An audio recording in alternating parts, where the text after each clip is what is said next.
আমাকে ছাড়ো। লাগাও, আরো ভালো করে লাগাও। আমাকে কেউ বিয়ে লেগে দেখতে আসলে রূপের পাহাড় বেরিয়ে যায়। এতে কি বলছি বোন, আমি তো সাজিয়েই নি। খালামা বাজার করা হয়ে গেছে, এই নেন বাকি টাকা। এই যা, টনির সাথে কি ফলগুলো কাটগা। আচ্ছা দে, মুখ ধুইছি, কপালে কষ্ট আছে। আয় দেন না, আপনি এ বাড়ির বড় মেয়ে হওয়ার পরেও আপনার উপরে যেভাবে অত্যাচার করে, ভালো একটা ছেলেকে বিয়ে করে এ বাড়ি থেকে চলে যান। চুপ করো, তোমাকে কথা কাটতে বলিনি। চাকরি ভাই বছর খানিক হইলো, আর আব্বা পাটের ব্যবসা করে, হয়গুলা দেখাশোনা করতো। ও হেলেন ভাই, চা খেলেন? আব্বা, মেয়ে যৌতুক আছে, ও মেয়ে আমার পছন্দ না। এখন বকিস নি, চুপ কর। চলছে নাকি? না না, ঠিক আছে। চরিত্রই ভালো না, বেরেন বাড়ি থেকে। এই বাবু চ। বিশ্বাস করেন মা, আমার কোনো দোষ নাই। আমি শুধু চাবিটা তুলতে গেছিল। চাবি তুলতে গেছিলি? নো,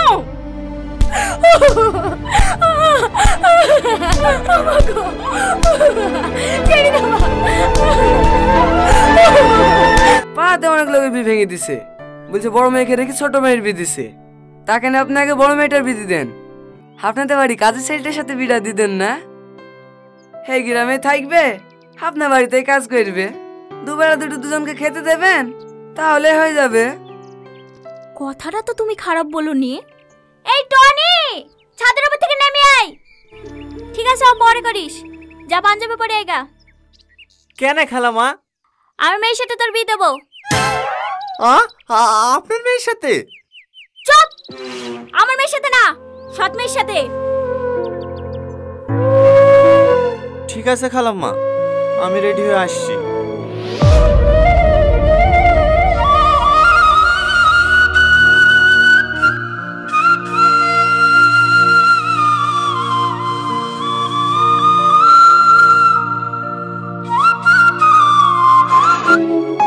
লাও, খাবারটা খেয়ে লাও। আমি জানি আমার সাথে বিয়ে হয়েছে বলি তুমি মন খারাপ করে কিচ্ছু খাওনি। আমি বুঝতে পেরেছি তোমার আমাকে একটুও পছন্দ না, কিন্তু আমি যদি বিয়েটা না করতাম তাহলে হয়তো আমার থেকে কোনো খারাপ ছেলের সঙ্গে তোমার বিয়ে দিয়ে দিত। আমি শুধু তোমার কথা ভেবেই এই বিয়েটা করেছি। ভয় পেও না, আমি কোনোদিনও স্বামীর অধিকার নিয়ে তোমার সামনে এসে দাঁড়াবো না।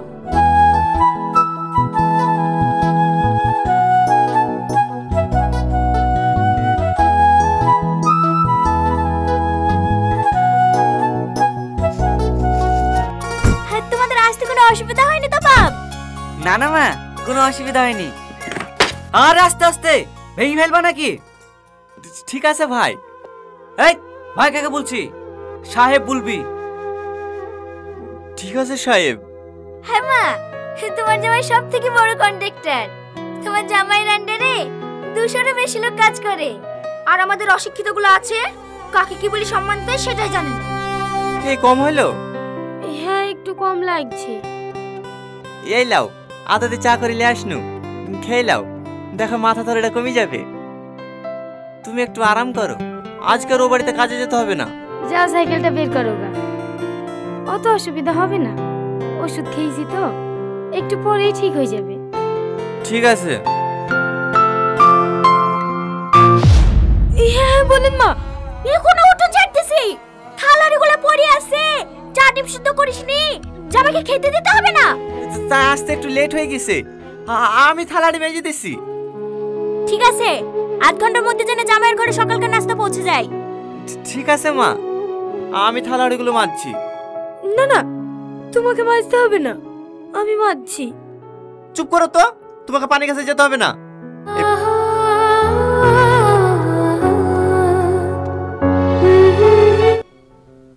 ওই ব্যাপারটা মা কিছু বলিছো? না, এখনো বলা হয়নি। বুঝতে পারছো না? আমাকে আবার কালকে বেরোতে হবে। অর্ডারটা ক্যান্সেল হয়ে গেলে 25 টাকা লস হয়ে যাবে। তোমাদের জমি 15-20 বিঘা মতন হবে, ওইরকমই হবে নাকি? হ্যাঁ, ওই 12-13 বিঘি মতো হবে। হ্যাঁ বল, প্লেটগুলো লি যা।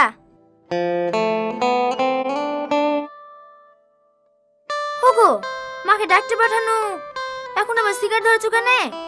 ও হ্যাঁ বল, তোমার জামাই একটা হাই রেটের টেন্ডার ধরেছে, সিকিউরিটি মান হিসাবে 1 কোটি টাকা জমা করতে হবে।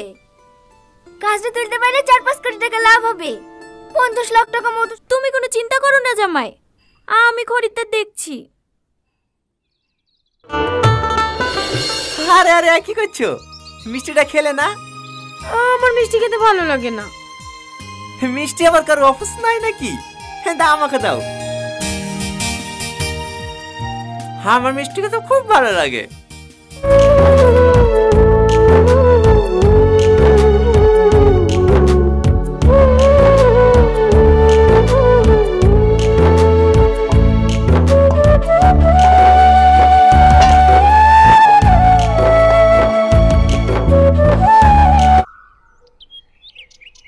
ওই শোন।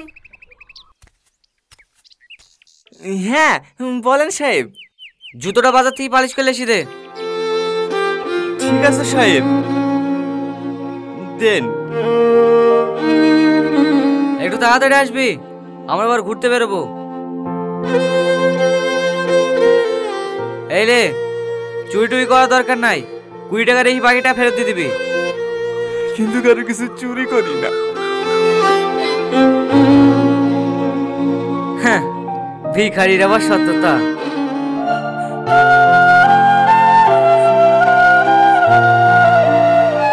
বাড়ি গেল, রাতের খাবার টেবিলে রেখে দিয়েছি। হ্যাঁ মা, সব গুছিয়ে রেখে দিয়েছি। এই দাঁড়া, তোর হাতে কি? কিছু না মা, কটা মিষ্টি আছে। আমার জামাইয়ের লেগিলে আসা মিষ্টি জামাইকে খেতে না দি তুই চুরি করে নিয়ে যাসি? না না মা, আমি চুরি করিনি, ভাই মিষ্টি খায় না তো, তাহলে পল্লবী ফেলে দিতে বললো। কি এত বড় মিথ্যে কথা? চোর কোথাকার! তোর মা এক চোর, চুরির অপবাদে বিষ খেয়ে মরিছে, তারই তো মেয়ে তুই। তুই আবার কেমন হবি? দেখো, আমার মায়ের নামে অপবাদ দিবে না, কিভাবে সবাই জানো আমি বলে ছোট চুরি করেছিল। ওরে বাবা রে, মায়ের কথা বলতে অমনি ফস করে উঠেছে। আমার খাবে, আমার পড়বে, আবার আমার মুখের উপরে কথা। এই চুরি করছিস কেন? তুই বল। আমি চুরি করিনি। আরে আরে কি করছেন? ছাড়েন। এমনিতে দুদিন থেকে জ্বরে চালে উঠতে পারছে না, আবার তারপর গায়ে হাত তুলছে। কি হয়েছে গো মা? এ তো জামাই লেগে যে মিষ্টিগুলো লিয়েছি, সে মিষ্টিগুলো টিফিনে ভরে নিয়ে যাচ্ছে। ওলি জাক্কা, তোমার জামাই মিষ্টি খায় না, আমিই বলেছি ফেলে দিতে। ফেলে দিলে তো কুকুরেই খাতো, ওরা লিখে খাক্কা। ও জামাই মিষ্টি খায় না, জালি যা ফেলে ওদের মিষ্টি। আমি আর এবার কাজ করবো না। কি এসব আমল তামল বকছি? ও কোথাও যাবে না, ও এই বাড়িতেই থাকবে। ভুলে যায় না, ও আমার স্ত্রী, ওকে আমি যেখানে নিয়ে যাবো ওকে সেখানে যেতে হবে। চলো সালমা। সালমা, এ সালমা, যাসনি সালমা, যাসনি। এ সালমা,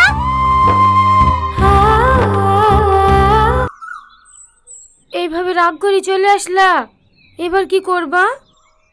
কি করবো আবার? মুনিশ কাটবো নাহলে বিদেশ যাব, তাই বলে তোমাকে প্রতিদিন অপমান করবে, ও আমি সহ্য করতে পারবো না। বিদেশ চলে গেলে যে আমি থাকতে পারবো না। তাহলে গ্রামে মুনিশ কাটবো। থাক, তোমাকে মুনিশ কাটতে হবে না। এই লাও ধরো, এই দুটো বন্দুক দিয়ে তুমি যে কোনো একটা ব্যবসা শুরু করো গা। না না, এ বালা আমি নিতে পারবো না।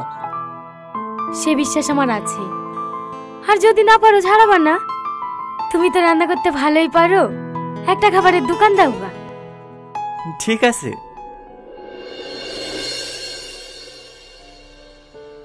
কিছু মনে করো না বাপ, সব জমি বিক্রি করেও 45 লাখ টাকার বেশি হলো না। ঠিক আছে মা, ও কোনো ব্যাপার না, বাকিটা আমি ম্যানেজ করে নেবো।